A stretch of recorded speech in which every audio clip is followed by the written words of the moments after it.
Good morning, Santa Clarita. How are you doing this morning? Happy Friday. Welcome in. It is such a Friday. A lovely, cool winter Friday out there. You are listening to KHTS, your hometown station, 98.1 FM and 1220 AM.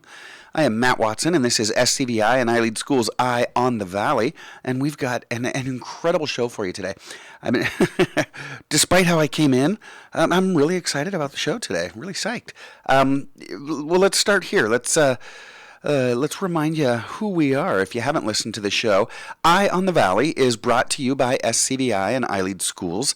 We are a network of charter schools with campuses in Castaic, Agua Dulce, Lancaster. We've also got a fully accredited online school. That's right, we've got a TK through 12th grade online school. We've got a TK through 12th grade homeschool program called iLEAD Exploration. Those two schools, in addition to our several campuses here in Santa Clarita, Agua Dulce, and the Lancaster area. You know what? Visit us at iLEADSchools.org for more information on any of our schools. I think you'll find that we've got a school for a school that can meet anybody's needs is kind of what we try to do, because everybody learns differently and everybody needs a different program. Everybody has different needs, and we recognize that, which is why iLEADSchools brings you a personalized learning approach. I had a buddy of mine asking me about charter schools, and he says, you know what, in a nutshell, what is a charter school? And I said, look, what a charter school is a private school education for free. It's a free public school, but you're offered the boutique experience, something unique to your families and your children's needs that can deliver a high-quality education that you don't have to pay tuition for. It's paid by the taxpayers, just like any public school. And so that is what charter schools are. That's who we are. We are Eye on the Valley. And so, yeah, we keep our eye on education here in Santa Clarita and across the nation. But, like our show says, we keep our eye on the Valley as well, bringing you everything that you need to know about what's what here in the Valley. And, we try to do so while bringing a smile to your face. We've got the content you're looking for. We're going to goof off a little bit. So it's going to be a fun show. It's going to be an interesting show. Like I said, we've got a great show for you today. In hour number one, in fact, in just a minute or so, we're going to be talking to Malika Donovan. She is the director of Empower Generations High School, serving pregnant and parenting teens and other at-promise teens. And the school you're going to love Empower Generations. It's such an amazing school. Even if it doesn't match your specific need, you're going to want to hear what Malika and her team are doing in our community. And in hour number two, we will talk to Santa Clarita Mayor Jason Gibbs. We've got a lot to discuss with the mayor. He is he's into his third year on the city council now, and his first term as mayor. And so we'll chat with Mayor Gibbs here in hour number two. And as we do, we will wrap the show with a lot of fun and goofing off and trivia with Big T. Do you know Big T? He's a lot of fun. So you know what? Precious, let's see if we can get the mayor to play trivia with us. That'll be a lot of fun. So we'll try to get him to stick around. This is going to be a great show, and you're not going to want to miss out. And hey, you can play along with us at home as well. So let's go ahead and get started. As I said, our first guest is Malika Donovan. Malika has worked in education for well over 2 decades, teaching preschool, high school, and almost every grade in between. She spent 5 years in Arizona as a master teacher for a kindergarten through 8th grade startup charter school, becoming a pioneer in project-based learning. That was, probably 12, 15 years ago. And so, yeah, she was really out on the forefront of project-based and individualized learning. And during her time there, she received a local award for Teacher of the Week and was recommended for Disney's Teacher of the Year. She's an amazing educator. She joined the iLEADSchools team in 2010 as a classroom facilitator. Today, Malika leads Empower Generations. iLEADS, as I said, they're our center for pregnant and parenting teens, where she's become a pioneer. Again, she's always out on the forefront in the area of what's called competency-based education. You know what? I want to ask about that, because that's a really interesting concept in education, competency-based education. Malika lives here in the Santa Clarita Valley with her amazing husband, Kyle, her 4 children. She's also got a brood of chickens and horses, and I think she's got some ostriches, and she's got pretty much everything else that you can legally allow to sleep outside. Malika, welcome back to Eye on the Valley. It's good to have you. Good morning, Matt. Thank you. Of course. So, Malika, let me start here because, with your intro, I'm sure lots of people are wondering, since the rest of America can no longer afford them, what's it like to have eggs for breakfast in the morning? Yes, well, to be able to go out there and open up the little nesting box and have some fresh eggs, I thank my girls every day. They're giving the gifts that the grocery stores can't always give right now. Right? Yeah, and, I think it's interesting. I was having that conversation I alluded to earlier with that friend yesterday, and he was commenting about, do you remember when we were when things were so extravagant back in the 1980s, when we used to take toilet paper and eggs and throw them at our enemies' houses? Yeah. Yeah. Wow. So now these are commodities we can't take advantage of. Exactly. We're going to come off the gold standard and go on the egg standard. So, Malika, let's talk about your school, because what you're doing at Empowered Generations really is amazing. It's, like I said, like all of our schools, it is a tuition-free public charter school, but your mission and model is very unique. Can you tell our listeners a little bit about Empowered Generations? Go ahead and give us like your elevator speech, but if you're going all the way up to the top floor, what is Empowered Generations? Why do y'all exist, and what are you doing with your high schoolers? Sure. So, my elevator speech, if I was just going to the first floor, would be we're just a cool, personalized high school. But if we're going all the way to the top, the founder of the school, Allison Bravo, she had an exceptional vision to provide this safe, nurturing, whole-person high school for pregnant and parenting teens. So in 2026, she opened the school and set this foundation to not just provide a local charter school, but just to change the paradigm of high school in general. And so we welcome young parents, both moms and dads, and their babies to our campus. We actually have an Empowered Babies play-based area where learners can bring their littles to campus and then attend the workshops and earn their high school credits. We know finding childcare is not easy and sometimes can be really scary for young parents, so we kind of remove that barrier and encourage them to bring the babies to school. And then we're able to support them as parents because, even as older parents, I think parenthood in general needs support. Yeah. But we want to really make sure they're getting what they need. And then, the bonus is that we're supporting them on the academic side too. Malika, that's an interesting point you bring up. I think our society used to do a much better job with what we would call in education, induction into parenthood. And I don't think we do that with any parents nowadays. But y'all provide not just a phenomenal academic service to your learners, but you provide that parenting support where kids can and I say kids, we're talking about young adults that are dealing with adult stuff, where they learn to parent as well, right? So what are some of the services that you provide your learners in regards to parenting? Well, fortunately, we have some really amazing community partners. I think the Antelope Valley is full of resources that I wish more people actually knew about. But specifically, some of our community partners help with housing, they help with food, they help with medical, both mental and physical appointments and resources. We also kind of rebuilding our program, but we have child development classes. We actually, pre-pandemic, had other community partners come to our campus and hold different classes. And it could be just as simple as, what to do when a baby is teething, what that really looks like, because it doesn't always just look like teething, all the way to, how to support yourself. So right now it's just a combination of what we have in-house and then leaning into the partners of Antelope Valley. Yeah, and so you work closely with these partners, and gosh, what an amazing model.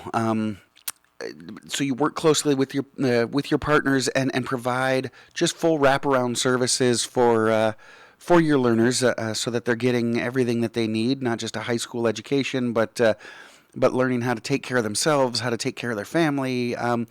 And speaking of which, I know it's something that when we say you're working with pregnant and parenting high schoolers, people automatically get an image in their head. And so let's talk about that. If we talk about pregnant and parenting teens, and I'm going to throw some myths out there at you, right? We're obviously Okay. talking about exclusively girls, right?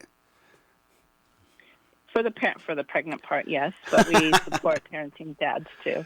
Right, and that always surprises folks when we lead a tour of your campus. You've got parenting dads, and you deal with a lot of different dynamics. I can imagine. Some kids that don't have a lot of support at home, and then at the same time you've got other learners who have tremendous support networks at home, and kind of everywhere in between, don't you? We do, and really, again, changing that I guess, just that idea that it doesn't work if you're young and pregnant, and then also to then bring it in as a family unit. So having a mom and a dad and a young child, in high school, how many times do you break up and get back together again? So we're really trying to foster a sense of family in young couples when possible. Okay. And that's why we equally welcome young dads on campus. And so another thing that might not necessarily be true. Do your learners, is that like one of the entry requirements? Do you have to be pregnant or parenting high schooler, or is it also is your school open for other learners as well?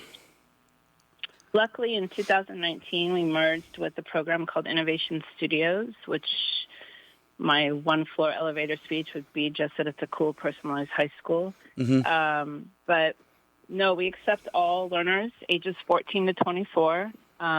We know that high school can look different for everybody. So if a learner is behind on credits and needs to work on some credit recovery, if they've been out of school a couple years, and even if they're over the age of 18, we partner up with our workforce program in Goodwill, and are able to give them some experience in interviewing and building a resume and going out and working while earning their high school diploma. So we accept all learners. You don't have to just be pregnant or parenting. We want all kids to come and have that personalized one-on-one experience for high school. That is phenomenal. So even young adults that may think they're past the age for high school can enroll at 20, 21, 22. That's incredible. And now I can imagine that young folks maybe that age might be a little bit reticent to consider the idea of re-enrolling in high school, right? But you pull your learners in and really get them connected. As you said, you get them connected to the community. You get them connected to better connected to their own families, but connected to even each other and your school staff. And that connection is really important to you and your team. I know you've got such an amazing team of educators there at Empower Generations, Malika. Why is it so important for you and your learners to feel so connected at school? In general, as humans, we seek connection. So it's no different. It's actually probably more important through those middle school and high school years. And so all of the staff, which, yes, I have an amazing staff, we know all the learners by name. The learners know all of us by name. We build relationships with the parents, sometimes even like grandparents, aunts, uncles. That connection is what's going to bring a feeling of being safe at school. And if learners feel safe at school, they're going to be more apt to come, which means there's a better chance that they're going to engage into their academics, which then, of course, means there's a better chance for them to graduate. So I know that there's been a lot of new reports out since the pandemic about chronic absenteeism and dropout rates in high schools. But if we are just expecting kids to come on campus and open up an algebra book and do, numbers 1 through 10 and turn it in. We're living in a false reality. They need a safe place to be. They need a place where they can unravel some of their issues, problems, worries, fears, and then in that same place to kind of gather it all up again and have access to their academics. So connection, we say hello to everyone and goodbye to everyone as they go in and out the doors every single morning. Yeah, it really is a special place. As a matter of fact, it was just last week that I was up there and working with your team, and one of your learners was still there. And I asked the young man, I said, do you feel loved? Do you feel like the staff here cares for you? And I actually asked him to quantify it. I said, how many people on this staff do you know truly care for you? And he looked around the room, and first of all, it blew my mind. You're right. Not only did everybody know his name, but he knew everybody's name. I think I was the only one in the room that he didn't know. And he says, and he said honestly, he says,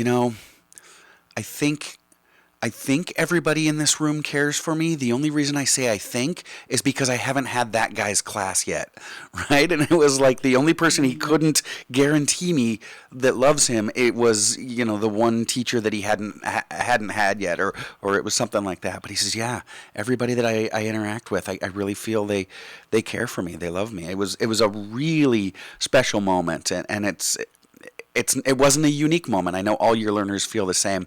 We're joined this morning by Malika Donovan, Director of Empower Generations High School, serving pregnant and parenting and other at-promise teens, serving all teens, like she said, 14 to 24 years old, helping them get not just a high-quality high school education, but all of the wraparound academic and social services that they need. When we get back, we're going to talk to Malika about why a program like hers is so important, as well as some really exciting news that she's got coming up here. I am Matt Wattson, and you're listening to SCVi and iLEADSchools Eye on the Valley on your hometown station, KHTS. Accidents happen, but rest assured Patterson's Collision Center is here to help.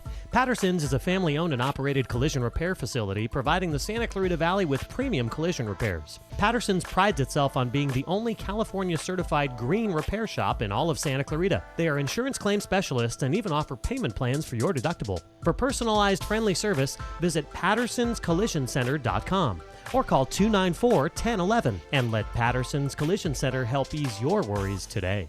Right now, as you're listening to this, the last thing on your mind is needing a plumber. Whitaker Plumbing understands. That's why we want you to store this in the for later use file in your brain. Whitaker Plumbing will handle all emergencies. Your toilet won't stop running? Call Whitaker. Your sink is dripping? Call Whitaker. Your garbage disposal sounds funky? Whitaker will handle it. Upgrading your water heater? All your plumbing services with one call. Whitaker Plumbing. Whitaker with 1T Plumbing, SCV.com. If you need a new door, Preferred Glass and Windows has you covered. Don't let the name fool you. Preferred Glass and Windows is the one-stop glass shop, but they also do high-quality door installation with a variety of products, including vinyl, fiberglass, aluminum, wood-clad, and wood. Entry doors, wardrobe doors, patio doors, metal security doors, security screen doors, swinging and sliding doors, and also storefront door repair. Various grid patterns and etched glass is also available. Installation typically takes only a day, and it's backed by a lifetime guarantee. For more information, 255-1170. Your hometown station. KHTS is the only station I listen to. 98.1 FM and AM 1220.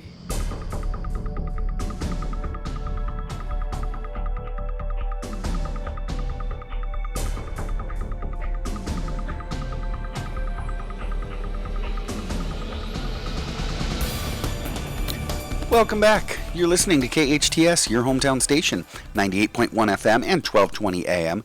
I am Matt Wattson, and you're listening to SCVi and iLEADSchools Eye on the Valley. We're talking this morning with the leader of one of our really unique schools. Malika Donovan is the director of Empower Generations High School. That is iLEAD's Center for Pregnant and Parenting Teens. And again, before the break, we dispelled a couple of myths that might pop into your head right away. You don't need to be a pregnant or parenting teen to attend the school. They serve all teens from 14 to 24 with full wraparound services, academic, social, emotional, just helping young adults and teens learn how to be successful in life through a personalized education. And I want to talk about her approach a little bit. Malika, it was fun during the commercial. You and I were chatting about how enjoyable it is to talk about our schools sometimes, because you wake up every day, you go to work, and you deal with the different issues at hand. You handle what's before you, and you're planning, you're growing, you're teaching your learners and working with them and providing services, and we kind of forget all the amazing things that happen day to day where we're at, and we forget kind of how exciting it is that our schools even exist. So, Malika, those that know what you're doing in the space would never ask this question, but I'm kind of a Mo, so I'm going to ask it. Why is it important for a school like Empower Generations to be out there, right? Because somebody would say, well, things happen and we get it, but there's continuation schools, there's adult schools, there's things for folks who are pregnant and parenting or otherwise need a school like this. So why is it that your school, it's so important for your school to be there? Well, that question might have been a different answer even 10 years ago, but just at this moment right now, education is really kind of going through this imperative transformation, which I think is a great time to be a part of education right now because, you spoke earlier, there's a lot of pioneering that I've tried to be a part of. I think there needs to be a shift, and so I'm excited to kind of be in this realm of change right now. And so when we talk about equity and inclusion and personalization, within the walls of schools, we need a safe place available for every single high school student, no matter what, no matter, if they're behind on credits, excelling in school, want to apply for a college, want to go into a certain career, pregnant, parenting, have had some trouble in the past. If we're going to really speak towards equity and inclusion, we need to open the doors to every high school kid. And so, additionally, they're going through identity crisis during these years. It's just what happens. And with those challenges, we don't want to close the doors on anyone because tomorrow, if they walk through the door, they've chosen to come to school, and why not celebrate that every single time?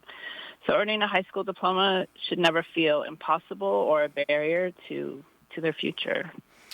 Gosh, that's such an amazing, mission and vision that you've built with your school. So I mentioned it in your introduction. Your school specializes in what's called competency-based education. And for those who don't know what competency-based education is, can you kind of describe it in a nutshell? Sure. Competency-based education really, it's kind of the infrastructure that supports personalized learning. So if we look at competencies and we give learners the opportunity to demonstrate mastery before they move on, then we know that learning is truly happening. It's, in a traditional model, which has been how I went to school, you went to school, you turn in work, and whatever grade you get, as long as it's passing, then you're considered passing a class, which all adds up to passing high school. But what happens is there's these academic gaps that grow and grow and grow, and especially when we look at a 12-year journey, by the time they get to 9th, 10th, 11th grade, some of those academic gaps are pretty significant. So we have competencies that we've built into our structure and our system, and we use those as the driver of the academics, which also makes the learning a little bit more authentic, which engages the kids more. So if we're looking at financial literacy or civic responsibility, we're allowing the kids to build some skills that they're going to be able to take with them once they graduate high school. But we want to make sure that they get to a mastery level or even a proficient level before they move on, so that we're not, creating larger gaps academically. It's so funny, Malika. It absolutely makes sense. And I love that you said financial literacy. That is actually one of the competencies, or what we might refer to as standards, that is one of the target areas that your school focuses on. And I hear people all the time say, why doesn't a high school teach financial literacy? It's so important. Not only do y'all teach it, it is one of your target goals, along with, like you said, several others: authentic problem solving, artistic connections through cultural context, divergent thinking. You're literally teaching your kids to be leaders, innovators, mathematical engineering, right? Geometric reasoning, applied digital technologies, all those things that just kind of throw that old school question out the window of why am I learning this? Well, the why is implied in everything that your learners are tackling at your school. It's just such an amazing thing. So, Malika, I mentioned also that you've got some exciting news. Y'all moved over the holiday. You kind of really quietly, you were in one building before the holiday, and I think you just moved like almost right next door, right? Can you tell us a little bit about the move? Why is it that your school moved? And then tell us about the space, because I think you designed the new space, right? Whew, what an experience. So we started to outgrow our previous location, and so we went on a hunt to find a new location that would be more available to the community. And then where we ended up being perfect, because our literal neighbors are Antelope Valley Partners for Health, WIC. We have a thrift store, and we also are sharing walls with a CCRC location. And I believe their Family Promise Hub is going to be also located there. So just the location alone is gold for the community. Awesome. And us too. But, there was some delays, some hiccups along the way. So we were in a little bit of a smaller space for longer than anticipated. But the resiliency of my staff and families to kind of stick with the program even through that is amazing, because it was quite a small space. So, yes, we moved over to a space about twice the size of our old location and like 10 times bigger than our temporary location. But it was intentionally built around trauma-informed practices, project-based learning, competency-based education, really changing what school looks like when you walk through the doors. We can't walk through the same model and expect different results. So we have some really cool features of the new school. We have an awesome servery, hoping that we can dive into some culinary experiences, and specifically like parenting teens can learn how to cook their own make their own baby food, and then also some family meal plans, on a budget, because we usually are on a budget when we go grocery shopping. We have a salon/barbershop on site, which is probably the most exciting piece, but that is to support one of our CTE pathways. I'm going to interrupt you. Can you back up? You've got a what on your high school campus? Salon/barbershop. Okay. Set with the chairs and the lighted mirrors, the hair wash station, and all. Nice. So your kids are coming in to get haircuts?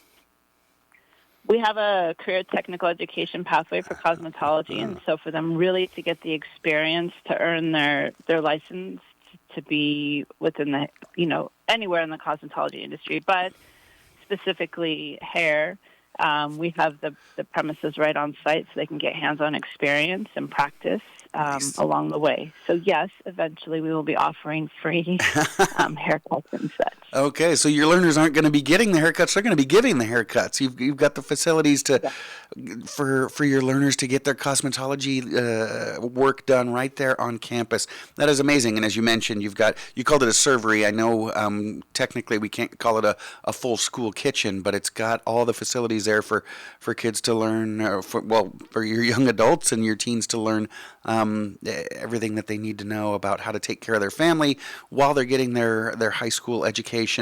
So you just moved, and I was there last week, and it was, it looked just moved in, right? You had everything kind of right there in the center of the space.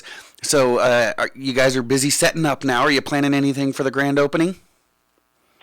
We are. We just had our first meeting this week. So March 30th, we're going to have a grand open house. everyone is invited. All of our families, our community partners, the public can come and see what we're all about. We're going to have an art gala that's all of our learners' artwork. We're going to have some silent auctions. We're going to have some presentations of learning so you can really see in action the evidence of what our kids are doing. We kind of came up with a list, but we're in the planning stages. So we do know that it's March 30th, 5 o'clock, and it's going to be a big event. We're excited. Okay, so I'll talk to somebody about pushing out more information about that as it comes. But yeah, that'll be really exciting. March 30th, your grand opening. Although you're open every day and doing some amazing things with your learners. So let's pick, right? I know it seems like every time I'm on your campus, there's something new, exciting, and amazing happening at Empower Generations. But if I had to pin you down and ask you what you love most about your school, what do you think that might be? What do you love most about Empower Generations? If I pick the babies, that's kind of obvious. It is kind of cool. You know, folks don't always expect that when they walk onto a high school campus to have the babies there and playing with each other or sitting on mama or daddy's lap as they're in their algebra class or what have you. The babies are awesome. Anything else that you wanted to highlight? Yeah, I mean, really, I know it sounds cliche, but it really is true. My staff is amazing. They show up all the time. They really take to heart building those relationships with the kids and their families. They are willing to be open to looking at education differently and helping change that mindset of what it's supposed to look like, and kind of out there with me, walking down the weeds as we go, saying, let's try this, let's try that. And of course, you know, I enjoy teens. I think it's a magnificent time of life. They don't realize their potential quite yet, but you can see it in them. They just don't see it in themselves. And so I really enjoy connecting with the kids. Yeah, They're it pretty is. cool people. I agree with you. Your learners are really cool. I always enjoy being on your campus and interacting with your learners. And you're right about your staff, too. You work with an amazing group of educators who really do embrace the mission of your school. And as I said, I was there last week working with your staff, and they are such a special group of people. And I think it helps that your school, Empower Generations, is a great place to work. I know that's not necessarily what we're doing, and I don't even know if you have any openings, but for teachers and other educators, it would be a great place to work. Yeah, we're kind of cool people to hang out with. Yeah. So talk to me about your enrollment. Are you guys full right now? I know you're probably right about the semester turn. Are you taking new learners, or are you guys full? Well, since we're an independent study program, and we do know that there's a lot of credit recovery cases out there, we are always open to enrollment. Oh, great. It does help to come at the semester. So, yes, this is a good time to enroll, but we take enrollment at any time. We have a link on our website. If you go to empowergenerations.org, there's an enroll button up there. Or families are always welcome to come to our school. It's actually highly recommended to come meet us and see the space. And then our office manager, Ms. Rosie, works closely with families to help them get enrolled. But we want to add to our family all the time. Fantastic. So again, that's Empower Generations with an S, empowergenerations.org. Now, I can't help but think, I always try to put myself in the shoes of a listener, and they might be thinking, okay, I don't have a high schooler or somebody that's that age, but I really am excited about what I'm hearing. I mentioned at the top of the show, you might not have somebody that's ready to enroll in Empower Generations, but you're going to love hearing what Malika's doing. So if people are really getting excited about the amazing things that y'all are accomplishing every day at Empower Generations and want to connect with you, want to support you, want to help accomplish the greatness that you guys are taking on, how can folks get connected? How can folks maybe donate to the program or otherwise support you? What are some of the ways that folks would support you? The biggest way right now would be coming to our open house. We're going to have some specific ways that we need some donations or some support. You can see directly how help is contributing to the school. It's not just, blindly donating, which is fine too, but this is an opportunity to specifically see how any kind of donations would help support our school. We do have other events throughout the year that are fundraiser-based. And then in general, sometimes we do Amazon wish lists if we have some parenting and some pregnant and parenting needs. We have an on-site boutique for our learners where they can kind of shop for free. So we take donations of baby clothes and not too many big items because we don't have the space. So we have, some strollers and baby carriers, toys, books. So we like to kind of create a shopping experience for them. Donations are welcome. And then, volunteering sometimes too is an option. Yeah, so folks can volunteer, and it can be something, like you said, everybody enjoys a monetary donation, but it can be something as easy as dropping off a packet of diapers or a package of onesies to stepping in to volunteer or maybe mentor or take on an intern for someone that you can help develop their career. So go ahead and get connected with Empowered Generations. One more time, that website is empoweredgenerations.org. Their open house, their grand opening is coming up on March 30th. We'll have more details about that on the show. So just listen to us every Friday at 8 a.m. and we'll give you information. Malika Donovan is the director of Empowered Generations High School, serving pregnant and parenting and other at-promise teens. Malika, thank you so much for all you do. Thank you for joining us this morning. Thank you for having me, Matt. It's always a good experience. Well, I'm glad. You have a wonderful Friday, and you tell your team to do the same. I am Matt Wattson, and you are listening to SCVi and iLEADSchools Eye on the Valley. We'll be right back on your hometown station, KHTS. Welcome back. You are listening to your hometown station, KHTS 98.1 FM and 1220 AM. This is Matt Wattson, and I am your host. This is SCVi and iLEADSchools Eye on the Valley. So, Precious, you know me. I'm a big sports fan. I want to talk sports. Are you into sports at all? Are you a sports nut like I am? Are you following the NFL playoffs? Not too sure about that part. Okay, not a big. I will watch Super Bowls. Well, of course, and that's why I wanted to talk about this because everybody watches the Super Bowl, and so as we start to lead into the Super Bowl, people start paying a little bit more attention, even folks that don't pay attention to football, and it's always awkward when you're at those Super Bowl parties and you don't know anything about what's going on. So this one's for you, Precious. I want to fill folks in so that when we do get to the Super Bowl, you're at least a little bit familiar and you can talk a little bit. Anymore. I can start a conversation. There you go. Right. So this is for you. So the NFL playoffs are here, and it's about 3 weeks until the Super Bowl. So let's go ahead and take a look. Last week, I mentioned it as well for the same reason. I mentioned that the local Super Bowl champion Rams didn't even make the playoffs. Yep. Tragedy at SoFi Stadium. So now their roommates, the LA Chargers, did make the playoffs. I told you last week that their game was going to be a toss-up, right? I know a lot of Charger fans that were going into the game last week were saying, hey, this one's going to be a cinch. We're moving on to the next round. And I said, not so fast. I called it a toss-up last week, and I was right.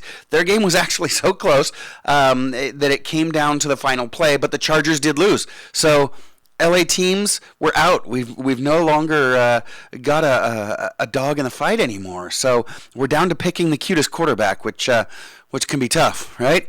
So there's a lot of hotties out there. So let's take this one game at a time. This week, I think we've got 4 games. San Francisco 49ers, they are still in it, so we do have a California team still in the fight, and they're looking good. Their quarterback, boy, he is a real cutie, and he's a great story. He was selected, he was the last player drafted last year, the very last one. And it's funny, the NFL actually calls the last player Mr. Irrelevant. Nobody cares who you are. You're probably not going to make the team. And in fact, they do a little celebration around it. They're like they take the young man to Disneyland, and then no one ever hears from him again. Not the case with Brock Purdy. He has actually not only made the team, but stepped in when their quarterback went down with an injury this year, and he is leading his team through the playoffs. But I'm going to go out on a little bit of a limb here today, and I'm going to predict that the 49ers, while they are favored, I'm going to predict that they lose this week. So I think the Cowboys can take them. Not a very popular bet, but that's what Frogger's taking this week. I'm picking the 49ers. I did pretty well with my picks last week. The Cowboys are an interesting story. Their kicker, actually, the one football player on the team that people don't call a football player, their kicker had an epic meltdown last week. So maybe we'll talk about that a little bit later. I don't have a whole lot of time here, so let's go ahead and move on. But I'm taking the Cowboys this weekend, and if I'm right, I believe California will no longer have anybody in the Super Bowl hunt after this week. Last week I did predict that, my prediction on the Vikings-Giant game was that it didn't matter because either one of them was going to lose this week. And so the Giants won, and now I have to pick against them, right? Well, you got it. Our own KHTS's own Carl Goldman, his Philadelphia Eagles are going to win. They're going to win big this weekend. They're going to beat the Giants and advance to the next round. Sorry, G-Men. And then let's see. Last week I did say that the Cincinnati Bengals look strong this year, and they advanced like we predicted. But this week they get the Buffalo Bills in Buffalo. It's going to be cold. I know Cincinnati's used to the cold, so that's not going to be much of an issue. But the Buffalo Bills are a really, really good team, and they're playing inspired football right now. These are two great and worthy teams. I just don't see Cincinnati pulling this out.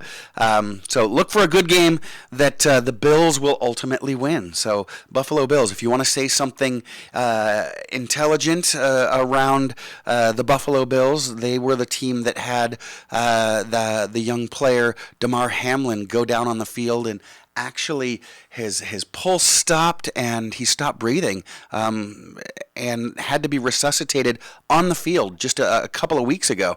So almost a tragic story. Actually turned out with a very heartwarming ending. He is back. He's not playing yet, but he's on his road to recovery and providing just tremendous inspiration for the Bills. So if you're at that Super Bowl party, the Buffalo Bills have a good shot of being in the game. Just say, wow, how about that player that almost died on the field? That was an interesting story. And then you let everybody else, take it from there. So now we also have the Jacksonville Jaguars. They were the team that upset our hometown Chargers last week. So they're playing this week, and they're playing a rested Kansas City Chiefs team this week. And I think that's probably the team that everybody is scared of, a rested Kansas City Chiefs team. Just last break, we were talking to Malika Donovan, the director at Empower Generations Charter High School, and she's a huge Chiefs fan. So Malika, you got a great shot this week. Jags, you're done. Chiefs advance. So that's it. That's what we're calling. We've got the Chiefs, the Bills, the Cowboys, the Eagles. They're going to be moving on, and so we'll check back in on our picks next week. So, and how about you? Stick around. Who have you got in the playoffs? Maybe let us know. But I want you to stick around because when we get back, super excited. We've got the mayor here. He's out in the lobby waiting for us. He's chomping at the bit. We'll talk to Mayor Jason Gibbs right after that. I am Matt Wattson, and you're listening to SCVi and iLEADSchools Eye on the Valley on your hometown station, KHTS. Welcome back. You are listening to KHTS, your hometown station, 98.1 FM and 1220 AM. This is Matt Wattson, your host, and you are listening to SCVi and iLEADSchools Eye on the Valley, the show with the most smiles. We are coming to you from downtown Newhall on Main Street here, and I am joined now by our city's mayor. He is in his third year on the Santa Clarita City Council, and this year is his first term as mayor. And I don't know, we'll have to ask if it's his first term or his last. Even before being elected to the city council, Jason Gibbs has built an impressive career as a mechanical engineer. In fact, he is, I think you're still principal engineer of West Coast operations with GP Strategies Corporation. That sounds right. All right. It's They're still sending me paychecks. a strong aerospace company. Jason grew up in the Santa Barbara area, graduating from Bishop San Diego High School before he headed up the 101 to attend Cal Poly San Luis Obispo, where he earned his master's degree in mechanical engineering. I'm starting to rethink my decision to invite him to play trivia.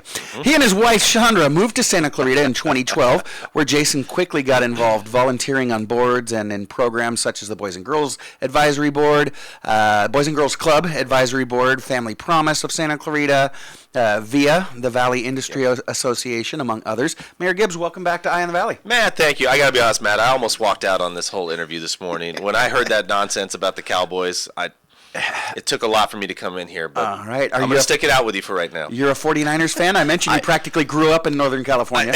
Yeah, in Santa Barbara, right there. Yeah, only by default. I think we talked about it during the break. Right, exactly. That's all I had on TV. So Montana, Rice, Steve Young, there was nothing better. All right, you gotta respect a player who's willing to cut his finger off to play in the playoffs. So, all right, well, I gotta, like I said, I can't go chalk. I can't just pick all the favorites this week. That's okay. So I had to take one upset. Besides, I think Brett Maher, the Cowboys quarterback, turns it around this week and actually makes an extra point or two. Boy, the memes that came out were glorious. Oh my goodness, that poor guy has had a week, and I can't help but feel.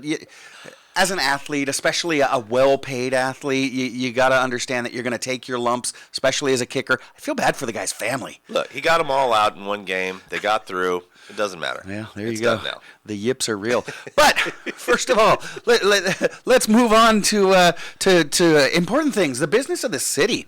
So first of all, congratulations on your mayorship. I was worried that the team might pass you over, and so you enjoyed being mayor pro tem for a year, but now you've got the big hat, and I did. Well, being mayor pro tem was like being one of the bridesmaids. You got to do all the fun stuff, but didn't have to plan anything or really do a lot of work. You just showed up and had a good time. Well, and you did. You enjoyed the year, but now you've got to get busy, and so I want to start with this. I'm a big Simon Sinek guy.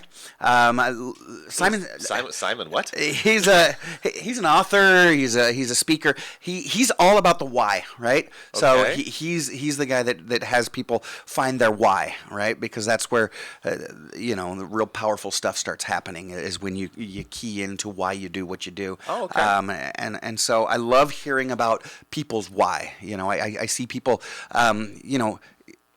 in manufacturing jobs or teachers or any line of work. You see somebody that's passionate about what they do, and it's exciting. And so I like to delve into that. So what's your why? Why did you decide to run for city council? I mean, especially because these days, it seems like 2022, 2023, running for office, has become extremely expensive. It is. It is not a cheap endeavor. And then once you get elected, you really put yourself out there in the proverbial crosshairs, more than a place kicker even. More than So I had some memes about me, but it's a lot of work. You take a lot of lumps, and so why is this something that you raised your hand and volunteered to do? So the truth, Matt, is it's twofold. Okay. There is a real pure reason, and there's also kind of a fun reason that went together. All right. The pure reason was, and so this is 2018. My wife Chandra and I had just had Aiden. Aiden's our younger son. He's now, oh my goodness, he's 6 years old now. I can't believe this. 5 going on 6. I don't know. Yeah, he enjoyed your swear. He's he kept trying to talk into the microphone. It was the greatest thing I'd ever seen. I'm not sure he heard a word that I said. And it was at that time, he's just a few months old. We're all exhausted. It's 2, 3 in the morning. I'm on diaper duty. Yep. And I remember it's almost pitch black. I'm changing a diaper, and Aiden reached up and he squeezed my little pinky. Oh. And we just for a couple seconds, it was just a moment between he and I. Uh-huh. And I had a whole bunch of realizations that just kind of poured through my body. And the biggest one was, your life that you were living, where it was just me and Chandra and I, two individuals, not a lot of big responsibilities at all. All of a sudden that went away, and there was a realization that, okay, I now have something that I need to really be working for and really need to do everything I can to make life better for my family and for those around me. Mm-hmm. So that's what prompted me to say, okay, I need to do something. I need to get involved. Now, the fun more backstory was, back when I was still living in the Central Coast in Orchid, I had a gentleman, a good friend of mine, who was working for me, and he's the guy that kind of got me interested a little more actively in politics. All right. We talked a lot about Supreme Court cases and just the political world, but we were window shoppers. We weren't involved or engaged. Well, again, it's fun to be one of the folks that criticize everybody else. Are you kidding? Yeah, because you can turn it off at the end of the day. But Absolutely. as another elected official in the room, you know that your mind never stops. Uh-huh. Even when it slows down, you're always thinking about, is there something I could be working on? Is there a way that I could do better? But anyway, so he got excited, and he ran for city council in San Luis Obispo. Okay. And he did great. He got spanked. and so after it was all done, we were sitting there chatting, and I congratulated him and said, man, that was probably tough to do. Good for you. He goes, well, remember, Jason, we had a deal. I said, what do you mean we had a deal? I said, you had said that if I ever ran for office, that you'd run for office. Okay. I don't remember this all at right. all. But this is literally just a few months after Aiden was born. So it happened right. just after Aiden and I had this moment. And I said, well, all right, Brett, I'll jump onto the city's website for the first time ever. All right. And I'm going to see what the deal is. The first thing that popped up on the city's website was something on the lines of, would you like to be a city council member? And they were taking applications for the appointment because then Mayor Pro Tem Acosta had gone up to the assembly, so there was an open seat. Oh, okay. So, yeah, there was an open seat that they needed to appoint. Yeah. They did. So I literally had no excuses. I said, well, Brett, apparently all I got to do is fill out an application and get 3 letters of recommendation. Oh. So I put my letters in. I put my application in. I'll never forget, I went to City Hall the last day of the filing. Okay. And lo and behold, who is sitting in there but local resident Mr. Steve Petzold. Oh, yes, I know Mr. Petzold. Yep. Yeah. And at this time, I've never met Steve. I don't know Steve. I don't know any. I've never even been to City Hall. Couldn't even tell you where City Hall was. Don't know who any of the council members are. Couldn't have told you what the name Bob Keller meant. None of it. All right. And I remember Steve going in there asking me. He asked me 2 questions, and I turned in my application. He goes, "Hey, do you mind answering some questions?" I go, "Okay." He says, "Do you know how many people live in the city?" I said, I have no idea. Right. He goes, okay, well, do you know how big the city's budget is? I said, no. I could probably look it up, though, right? Rank 2. I said, and he goes, okay, well, thank you. And that was our conversation. So I go to the appointment.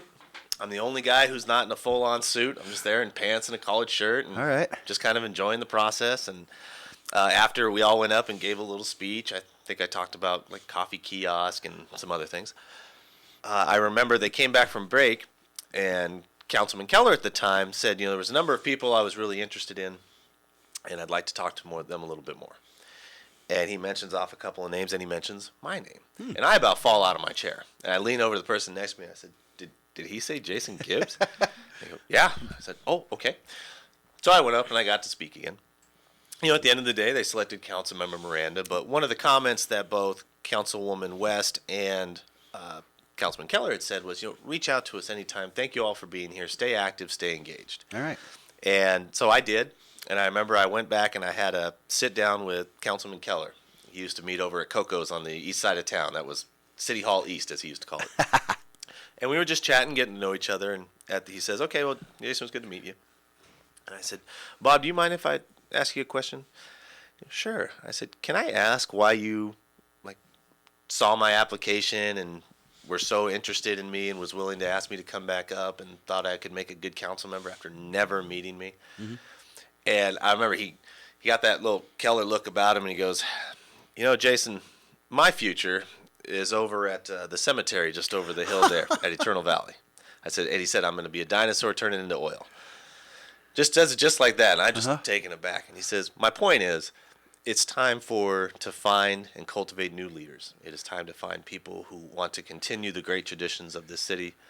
And I really thought you could be one of them. So I hope you'll stay engaged. I hope you'll stay involved.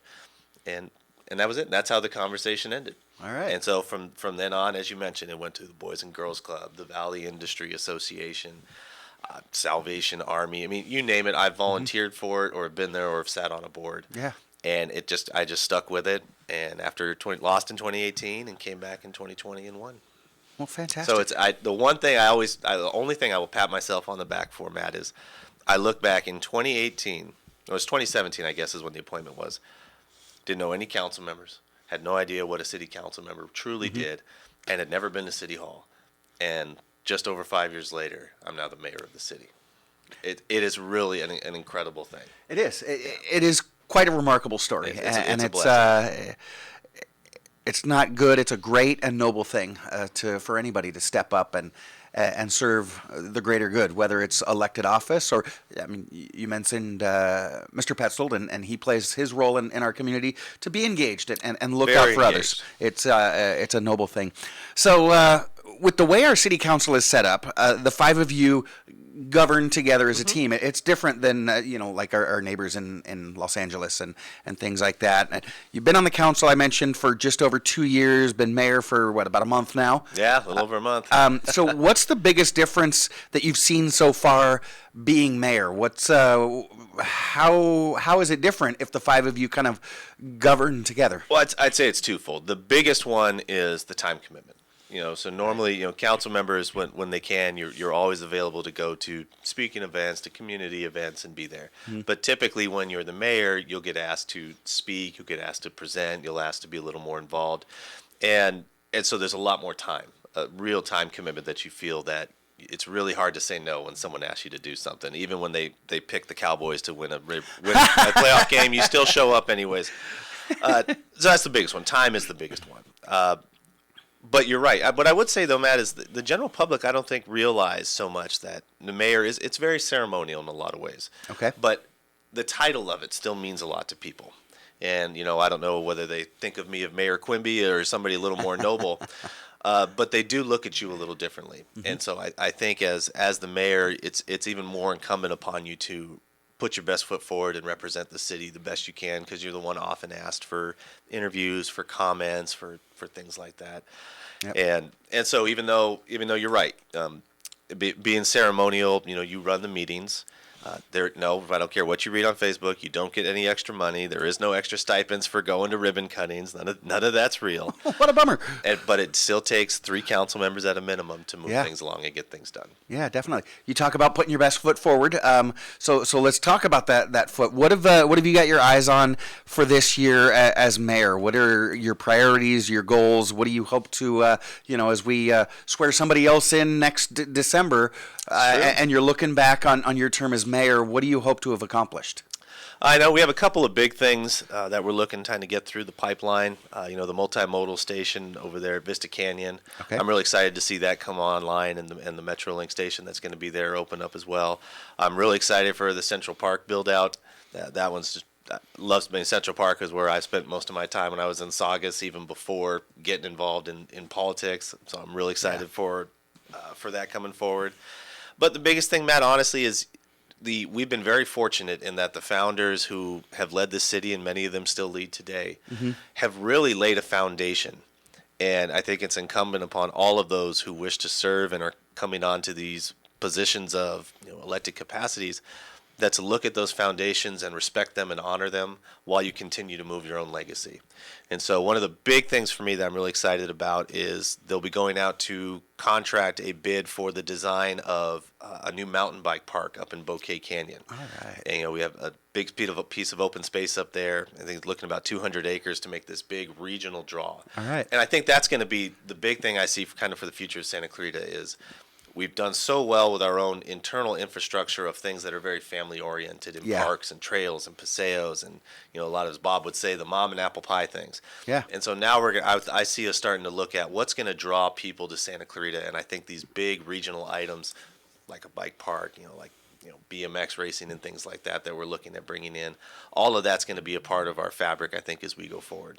Fantastic. Very exciting. Yeah. Now, like a BMX park, there's always obstacles, in the way. Sure. It's not just wave the magic wand and make it happen. So let's talk about some of those. What do you see as the biggest challenges that are currently facing us as a city?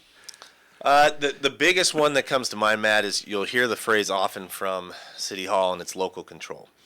All right. We have currently the temperature of the legislature, at my view, has been to kind of circumvent what local municipalities want to accomplish for what they would consider a greater good. Mm-hmm. And one of the big example is you commonly see legislation that do things like we're going to address affordable housing, or we're going to address teacher housing, or we're going to address homelessness and traffic and issues by doing things that say if you bring a project forward that meets criterion we want, then local municipalities really can't stop it anymore. And they're extreme examples, but one example was if you want to build a commercial enterprise of some sort and you're within 1,000 feet of like a metro link or a big transit stop, Right. well then the state legislation says, well then you don't need to have parking for anybody because they can all just use the rail system and they'll come in on the rail. Well, yeah, this is Southern California. We all ride the train. That's right. And we sit here and go, well, wait a minute. So you're going to tell me that we can't put reasonable parking requirements on a project because they live next to a train station, or where they can put types of housing and how they put housing, how densified, how high it is. And they'll say like ADUs was a big one. I think ADUs can be a very good thing, but if it's done appropriately and smart. But the state legislation basically said, no, you can add ADUs and the local municipalities have to approve them. And whenever we say, well, wait, what about sewer? What about water? What about impacts on the infrastructure? None of that gets taken account into these big legislation packets that are literally meant to address a big problem without looking at the minutia of how it affects the community. So I think that's going to be one of our biggest challenges. All right. Well, it's certainly a big one, and we've seen it very recently where our local government and vast majority of our citizens struggle against something that's being forced on us. We appreciate you doing the work. Mayor Jason Gibbs joins us this morning.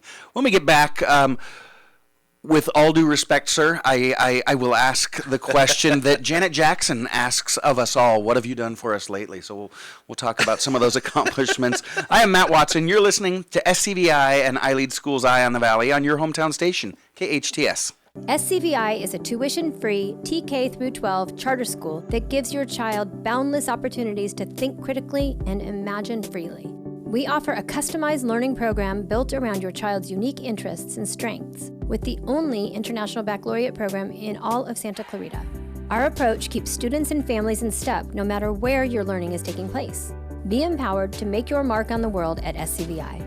To take a tour or enroll now in our one-of-a-kind program, visit iLEADSantaclarita.org. iLEAD Schools, free to think, inspired to lead. Nissan of Mission Hills is proud once again to be named the #1 certified pre-owned Nissan dealer in our region. The reason is our spectacular service department. Our factory-trained technicians take pride in their work and use only Nissan factory parts, which are backed by a 1-year, 12,000-mile warranty, whichever comes first. That includes brakes, filters, and more. Not only that, we shop our competition to make sure we're offering you the most competitive prices when it comes to servicing your car. So don't take your car to one of those quick-stop shops that use non-factory parts. We're here to make sure your car is fixed right the first time with right parts by factory-trained technicians. Plus, every service comes with a free 27-point inspection and a car wash. Don't trust your baby to anyone but Nissan of Mission Hills. Call now or log on to nissanofmissionhills.com or stop by our friendly service department today. Your hometown station. KHTS is the only station I listen to. 98.1 FM and AM 1220.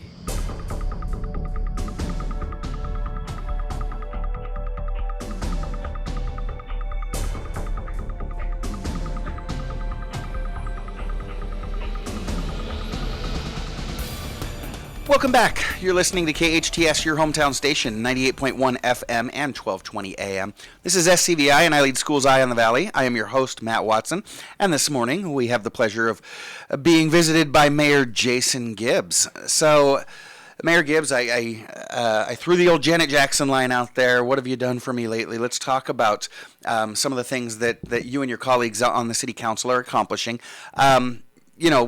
People move to Santa Clarita for several key factors.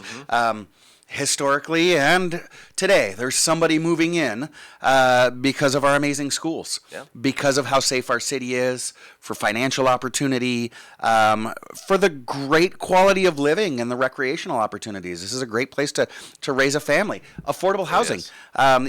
It's not cheap anywhere anymore, but we've never been, Beverly Hills with the, $1 billion homes. It's still a safe and reasonably affordable place to raise a family and be successful. So let's start with safety. I remember a long time ago when we were the third safest city in America. Now as a city grows, things do change. I think nationwide we're like mid-50s for all cities, but we're still, I think, top 5, maybe top 10 for mid-sized cities. What are y'all doing to keep Santa Clarita safe? Yeah, I mean, all that data is still correct. You know, I think, Matt, we're somewhere around 235 to 240,000 people now in the city of Santa Clarita with all of our recent growth and expansions.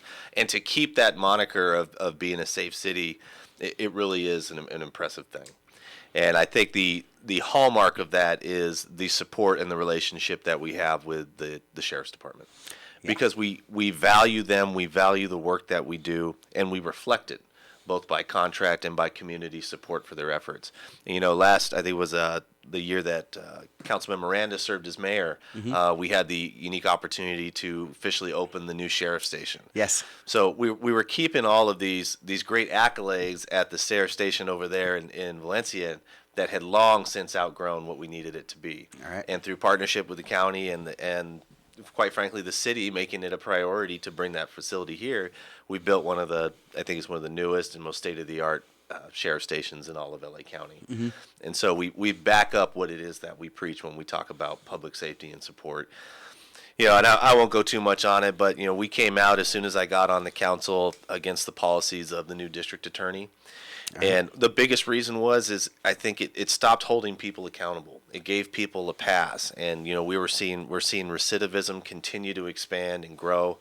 And what often gets happen is our sheriff deputies are out there protecting us, being our first responders, and getting people who are committing crimes. And then 90 days later, you know, these people, they get released. They don't get files charged. 90 days? I was reading a story. Now, obviously, it was a minor crime, but there was somebody that was arrested twice in one day. Well, arrested and booked twice in one day. The release is almost immediate. Yeah. For the most part, it's immediate release. But when I talk about 90 days, you're talking about it's going through the system. Okay. Yeah. They're filing, and then either they get rejected or after 90, I thought it was 90 days. There was that time limit where if you don't do anything, it just falls off. Sure. And you're seeing a lot. I mean, we were talking, I think, 3,000 different crimes that have been committed and charges filed that nothing ever happened with. And it's difficult because you already have a department that is low on people. You have lots of deputies who are working overtime to protect this community. And it can be extremely frustrating when they're not seeing the fruits of those labors of what they're trying to protect on the other side in terms from the DA side. But they've stayed vigilant. We're blessed to have them here. Captain Diaz is wonderful. He's huge with community outreach and being involved. And quite frankly, every one of those deputies in this community care about Santa Clarita. And I think that's one of the biggest things that we have here is people care. Our community cares, our nonprofits cares. And so all of that comes together to create that family environment, even as we have expanded and grown. I still, to this day, I was at a meeting yesterday. They said, wow, you know, Santa Clarita, it's got such a small town feel. I love it. When I told them how large we are, they couldn't believe it. I said, we're really that big? Yeah. I said, yep. And he said, but only in a city like this with 238,000 people can I send an email and 2 days later have lunch with the mayor of the city. Right. Yeah. So, and that's something that I think people in positions like yours and the general citizenry really value and work together to maintain. Agreed. That we're growing, we're prospering, but we're a small town and we like it that way, and so we're going to keep it that way regardless of what our numbers say. That's right. Now, my family moved here way back in the day in 1979 because of the amazing schools. Yeah. That was it. You know, Mom wanted to give us a better education, and in 1979, the only way to do that was to move because you went to the school that you lived near. And we'll get into that in just a second. But that was almost 45 years ago, and our award-winning schools are still a huge draw. Like I said, there's somebody moving in today who came here for the schools. What does our city do to support excellence in education in and around our city? Sure. I think it's two things, Matt. The two programs that I know that the city's heavily involved with is DeFi and SCVi. And, you know, that kind of does have more of a public safety stint to it. But, you know, we work with the local school districts to, you know, provide kids resources and these abilities and these assemblies where they can really get to learn about some of the dangers of the different drugs. You know, now fentanyl is a huge one right now. We just recently teamed up with the Signal and the Hart School District and others and had a big town hall on fentanyl. It was wonderful, and I encourage anybody to make sure you go see it, watch that video, listen to the experts. I had the opportunity to serve with on that panel with Supervisor Barger, Captain Diaz, Pat Sprangle from the fire department. We had a couple people from Henry Mayo and the Defy program who really talked kind of the nuts and bolts about fentanyl and what it really does and how easily it's obtained and things that parents can do, that kids can do. So we've been very fortunate in that. And then me personally, I've done a couple of things with the Wish Found. I work with the Wish Foundation, great organization that supports our local schools from the nonprofit side. I had the opportunity to serve on the District Advisory Council, and I'm still currently serving, I must be in year 5 now, on the Measure EE Bond Oversight Committee over there at Saugus. Even when we get a kind of a wild card Saugus school board member, we still manage to get good things done. Yeah, definitely. I appreciate the way you partner with our local schools. I did mention, and I would be remiss if I didn't follow up on that. I mentioned that back in 1979, my family had to move into town in order to be able to send me to a better school. But what school did you go to, man? So I went to Santa Clarita Elementary School. Come on. Went to Santa Clarita, Arroyo Seco, and the little round school there on the corner. Santa Clarita, Arroyo Seco, Saugus High School. And so that's where I grew up. But with next week being National School Choice Week, it's an important reminder to parents that you don't have to attend the school next door. They're able to choose their school. In fact, I read a while back that 50 years ago, the single most important decision a parent could make was who to use as a pediatrician. Sure. Right? And now that's been surpassed. The single most important decision a parent can make is which school to send their kids to. And so with amazing charter schools in town like SCVi, iLEAD Agua Dulce, iLEAD Exploration, iLEAD Online, all free public charter schools open to anyone right here in Southern California. We've got just a plethora of incredible schools for families to choose from. Man, that was a great plug. That was beautiful. No question there. Just plugging our schools. But I tell people, I have a 6-year-old and a 4-year-old now. And so obviously, first grade and TK, pre-kindergarten. I tell people, don't treat your kids' schools like you do your bank account. You can change them. Yep. It can be scary. But if you feel that's what's going to be best for your kids, don't be afraid to do it. Well, and what I love is it provides incentive for every school to be the best they can. Yes. Yeah, and so absolutely. So I know I mentioned quality of living. Quality of living and recreational opportunities have always been a huge priority to our city. Like I said, my family moved here for the schools, and when we got here, we realized, hey, there's some pretty cool stuff in this little town.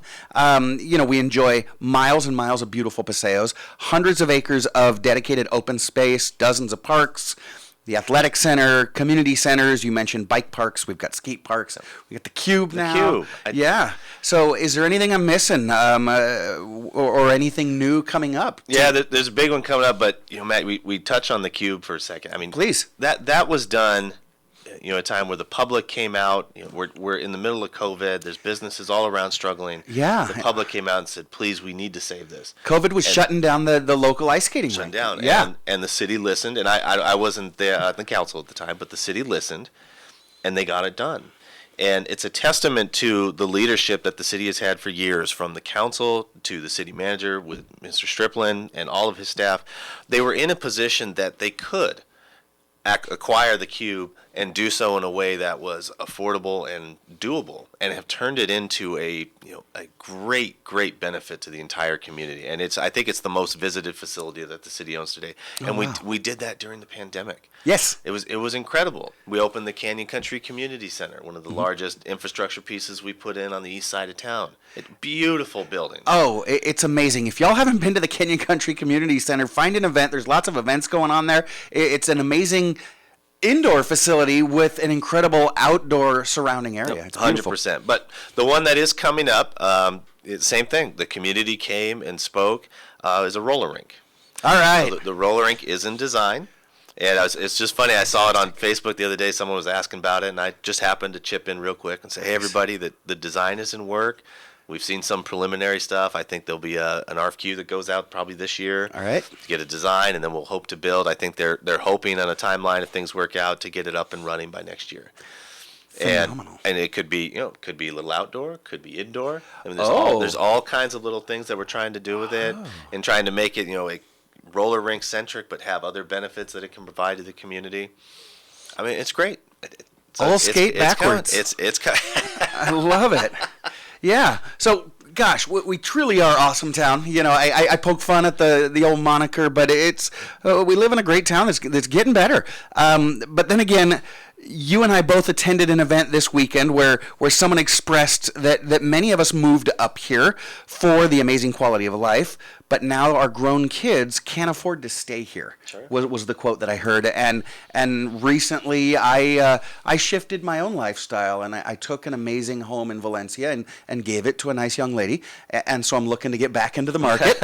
And it's tough. It's tough out there. Is there a balance between keeping us the most attractive community around to live in and still keeping the price of a home reasonable?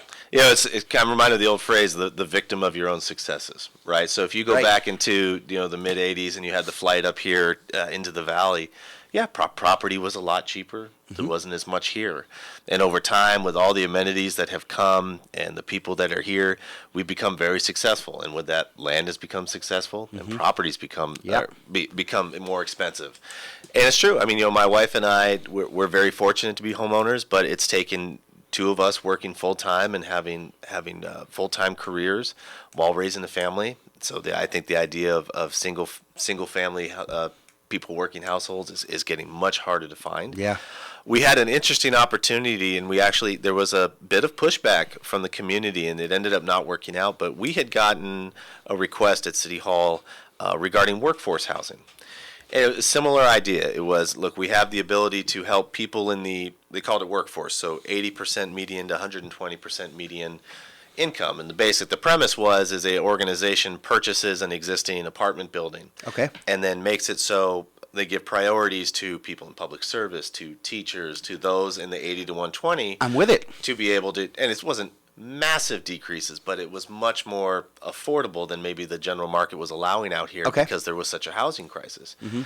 And unfortunately, we went through the process. The city we did approve it, and because this was a very unique opportunity. And at the end of the day, the bond market shifted from what I understand, and the company that wanted to do it said that the affordability is not there anymore. So even though there was pushback from some community members about it, because when you say affordable, there's stigmas to it. Sure. And, for me personally, serving on the city council, I'm not interested in stigmas. I'm interested in what works, what's good for the city, and what's good for our community. So I'm hoping more opportunities like that come forward.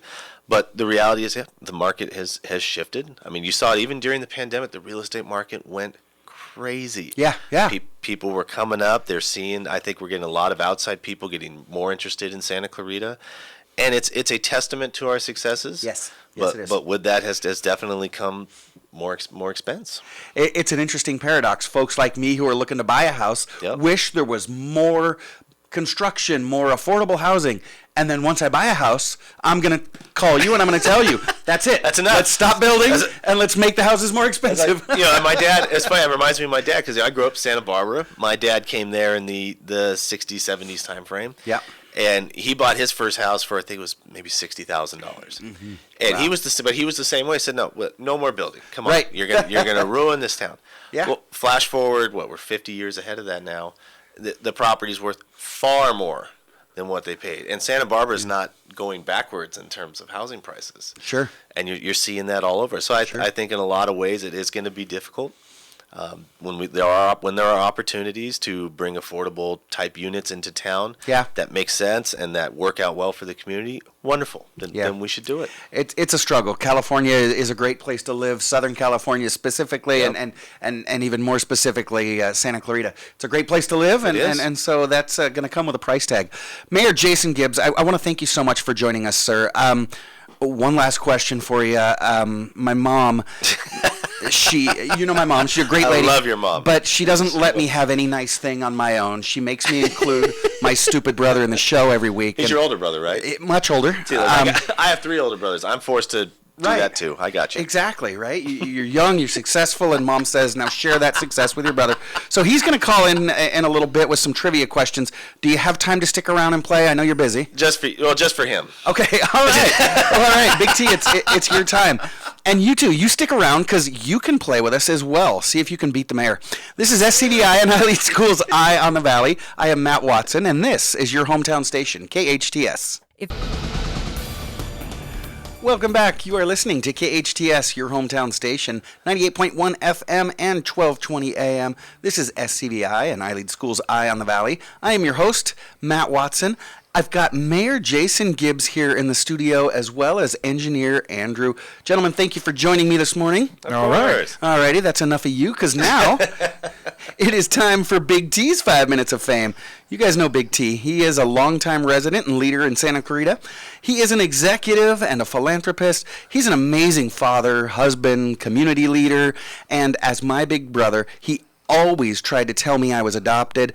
But when I saw his SAT score, I started praying that he was right.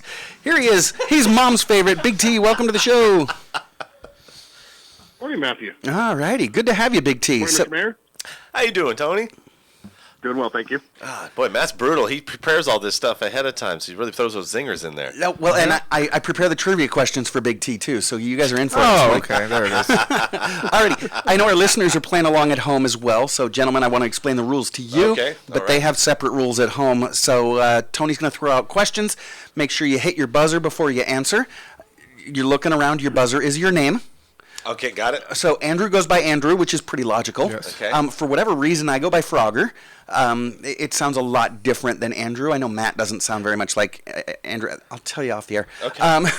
So are we going with Mr. Mayor, or are we going with Jason? What's your buzzer? Dealer's choice. What would you like? Whatever. It's up to you, man. Okay. All right. We'll figure it out We'll once you figure hit it that out buzzer. when you- Call me when you something. ring it. All right. And As soon as I buzz. there we go. And you at home, you get an advantage. You don't have to hit your buzzer. Just scream out the answer and see how you do. Again, we're calling this version "Beat the Mayor." So I don't like that title at all. Big T, we've got 5 minutes. What do we got? All righty, let's get rolling then. The U.S. Army Ranger Training School is located in Fort Benning. What state is Fort Benning in? Frogger, Texas. Incorrect.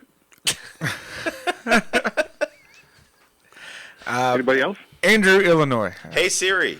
Incorrect. It's actually in Georgia. All right. Okay. What video game company created Sonic Hedgehog? Andrew, Andrew. Sega. That is correct. Yeah, all right. Who took over as quarterback for the San Francisco 49ers after Steve Young retired? And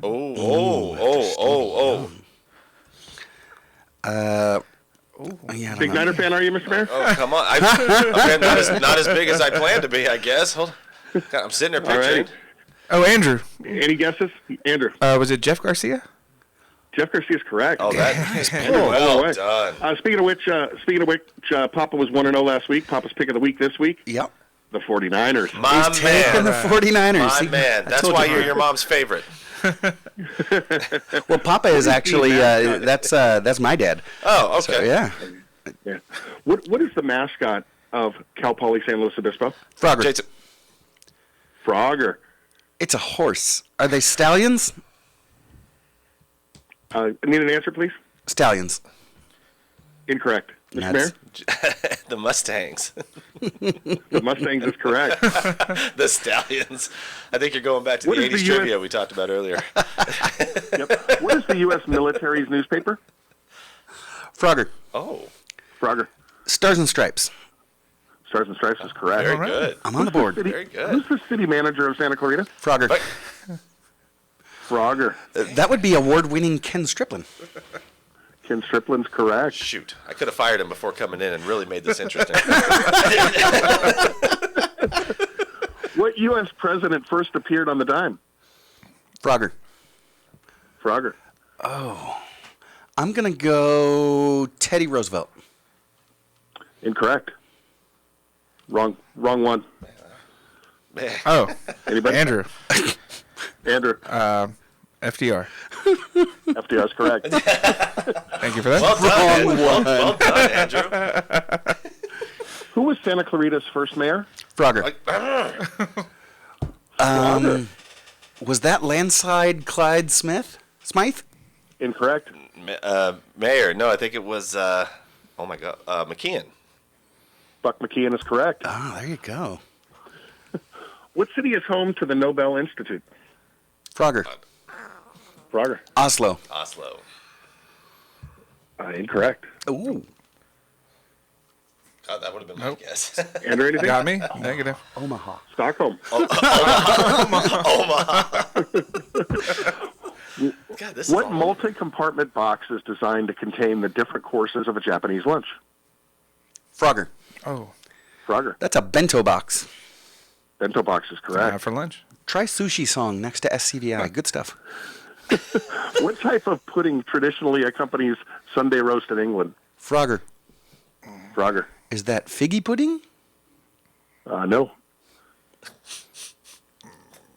Paul Butler's yelling right now. Wow. These are all over the map. Right? I told you it's pot Yorkshire.